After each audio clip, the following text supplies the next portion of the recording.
சொல்லுங்க, என்ன பிரச்சனை?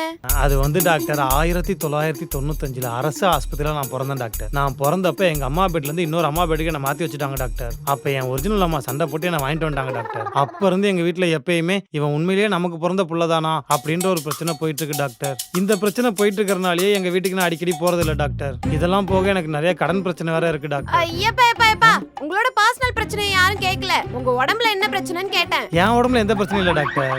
உடம்புல எந்த பிரச்சனையும் இல்லைன்னா எதுக்கு இங்க வந்தீங்க? ஐயோ டாக்டர், எனக்கு உடம்புல எந்த பிரச்சனையும் இல்ல, வலிதான் இருக்கு. வலியா? ஆ. எங்க வலிக்குது?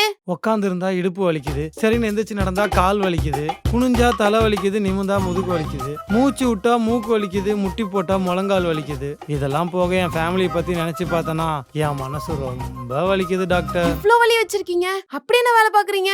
எந்த வேலையுமே பார்க்காம இவ்வளோ வலி வலிக்குது, இன்னும் வேலையெல்லாம் பார்த்தா எவ்வளோ வலி வலிக்கும். அதனால நான் எந்த வேலைக்குமே போறதில்ல டாக்டர்.